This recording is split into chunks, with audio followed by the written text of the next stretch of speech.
నమస్తే. నేను మీ మధుకర్ పటేల్. రాజకీయాలంటే ఎప్పుడు ఎదురుదాడి, ప్రత్యక్షంగానో, పరోక్షంగానో, వ్యక్తిగతంగానో వాళ్ళని తిట్టుకోవడానికి ఒక వేదికగా మారుతుంది తప్ప, నేనేం చేసినా, నువ్వేం చేసినావు, నేను ఇంత చేసినా, నువ్వు అంత చేస్తావా, నువ్వు అసలు ఏం చేస్తున్నావు అని ఒకరినొకరు దూషించుకోవడానికి రాజకీయ వేదికలు తయారవుతుంది తప్ప, ప్రజల కోసం, ప్రజల అభివృద్ధి కోసం, ప్రజల సంక్షేమం కోసం వీళ్ళు ఏం మాట్లాడాలి? ప్రధాన ప్రతిపక్షమైన, అధికార పక్షమైన కేవలం రాజకీయ విమర్శలు, ప్రతి విమర్శలకే వీళ్ళు ఒక స్టేజ్ ఏర్పాటు చేసుకొని ముందుకు పోతారు. ప్రజల గురించి ఆలోచించి, విద్యార్థుల గురించి, వైద్యం గురించి, ఉద్యోగాల గురించి, మౌలిక వసతుల గురించి ఆలోచిస్తున్న వ్యక్తులు ఈ రాజకీయ పార్టీలు ఎందుకు ఆ రకంగా ఆలోచించలేకపోతున్నాయి?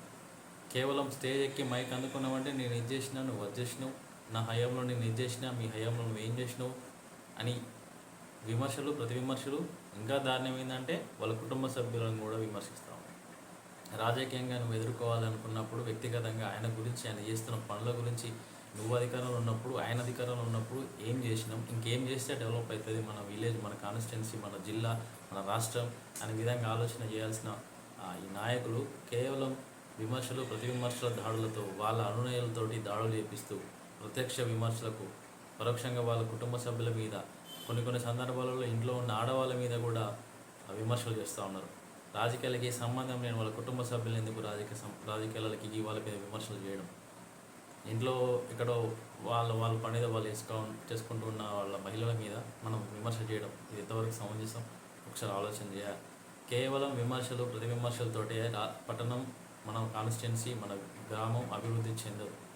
దానికి తగ్గ ప్లానింగ్ ఉండాలి. మన నియోజకవర్గంలో ప్రస్తుతం ఉన్న పరిస్థితులు ఏంటి, ఏ రకంగా మనం డెవలప్ చేయాలి, మనకి ఏం కావాలి, తాగునీరు, సాగునీరు, విద్య, వైద్యం, సరైన ప్రభుత్వ హాస్పిటల్స్ కావచ్చు, అవన్నిటిపైన మనం విమర్శలు, అవన్నిటిపైన మనం ప్రభుత్వానికి ఎప్పటికప్పుడు కళ్ళు తెరిపించే ప్రయత్నం చేయాలి. అంతే తప్ప విమర్శలు నేను చేసినా, నువ్వు ఇంకేం చేస్తావు, 30 సంవత్సరాలు, 40 సంవత్సరాలు, 50 సంవత్సరాలు, ఇన్ని సంవత్సరాలు ఈ క్రెడిబిలిటీ దేనికోసం? మీ రాజకీయాలలో ఇన్ని సంవత్సరాలు రాజకీయాల అనుభవం ఉన్న మీరు మన కాన్స్టిట్యున్సీ ఎందుకు డెవలప్ చేయలేకపోతున్నారు అనేది ఆలోచన చేయాలి.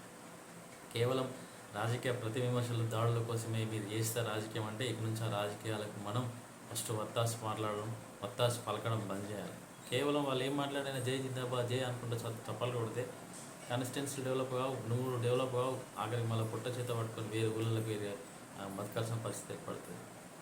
కాబట్టి ఈ విమర్శలు చేసే వాళ్ళను మనం ఎంకరేజ్ చేయదు. విమర్శలు మీరు కూడా ప్రత్యక్షంగా వాళ్ళకు సంబంధించి మనం ఏ రకంగా చేస్తే డెవలప్మెంట్ జరుగుతుంది అనే దానిపైన మాట్లాడడం తప్ప, ఇంట్లో ఉన్న ఆడవాళ్ళని తీసుకొచ్చి విమర్శించడం, లేకపోతే నువ్వేం చేసినవరా అని ఇష్టం వచ్చినట్టు వల్గర్గా మాట్లాడడం, ఇది ఎంతవరకు రాజకీయాలు హర్షించదగ్గ విషయం కాదు. ప్రజలందరూ కూడా గమనిస్తూ ఉన్నారు. ఒక స్వచ్ఛమైన నీతి రాజకీయాల కోసం మనం మార్పు తీసుకురావాలి, మార్పు కోరుకోవాలి అనే ఆటోమేటిక్గా ప్రజలు ఇప్పటికీ ఆలోచిస్తున్నారు. ఆ సమయం వచ్చిన రోజు మార్పు చేసే చూపిస్తారు. అందుకు అందరూ కూడా జాగ్రత్తలు తగిన విధంగా సిద్ధమై ఉండండి. కొత్త నాయకత్వానికి, ఒక కొత్త తరానికి అవకాశం ఇస్తే ఖచ్చితంగా ఆ ప్రాంత అభివృద్ధికి దోహదపడిన వాళ్ళు అవుతారు తప్ప, ఎంతసేపు వాళ్ళు ఏం చేసినా జిందాబాద్, ఈయన మన కోసమే ఉన్నాడు, మన కోసం ఈయన ఏమైనా చేయగలుగుతాడు అని మీరు ఆయన వెనకాల తిరుగుడు బంద్ చేయి. మీరు వెనకాల ఉన్నారన్న ధైర్యం, మీరు ఏం చేసినా కూడా, ఆయన ఏం చేసినా కూడా నా వెనకాల ఇంతమంది ఉన్నారు, నా కోసం ఉరికొస్తారు అన్న ధైర్యమే ఆయనది. ఆయనకు ఒక్కరికి ఏం ధైర్యం లేదు సపరేట్గా. ఒక్కసారి మీరు అందరూ పక్క తప్పుకుంటే ఆయన జీరో, ఎవరైనా కూడా రాజకీయాలలో. కానీ అటువంటి వ్యక్తిని మీరే వాళ్ళు ఎక్కిస్తున్నది. ఆయన ఒక్కరికి సపరేట్ ఏమైనా అతీత శక్తులు ఉన్నాయా? ఆయన కూడా కొట్లాడగలుగుతాడా? మీరు మాట్లాడలేరా? మీరు ప్రశ్నించలేరా అధికారులను? మీ సమస్య పైన మీరు ఒక అర్జీ ఇచ్చుకునేంత స్టేజ్లో ఉన్నారు ఒక్కొక్కరి వాళ్ళు. కొంతమంది సర్పంచ్ ఏం జరిగితే, ఏం మాట్లాడితే ఏమవుతుందో, మన గురించి ఏమంటారో, 10 మందిలో నువ్వు గట్టిగా మాట్లాడలేనప్పుడు నీ సమస్య గురించి, మీ ఊరు సమస్య గురించి నువ్వేం మాట్లాడాలి? సో రాజకీయ విమర్శలు, ప్రతి విమర్శలు బంద్ చేసి మన కాన్స్టిట్యున్సీని ఏ రకంగా డెవలప్ చేయాలి, మన కాన్స్టిట్యున్సీలో ఏం మౌలిక వసతులు తీసుకొస్తే డెవలప్ అవుతుంది, ఇంకేం ఎటువంటి విధంగా మనం అభివృద్ధి చేయాలి అనే దానిపైన ఆలోచన చేయాలి.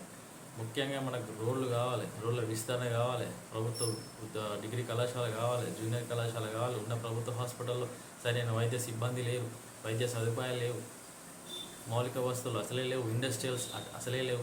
మన ఏరియా అంటేనే మారుమూల ప్రాంతం లాంటి ఏరియా. అటువంటి ఏరియాలో మరి ఎందుకు మనం ఒక చిన్న తరహా పరిశ్రమలు ఏర్పాటు చేసి మన వాళ్ళకు ఉద్యోగ అవకాశాలు కల్పిద్దాం అనే ఆలోచన ఎందుకు చేయలేకపోతుంది ఈ ప్రభుత్వం?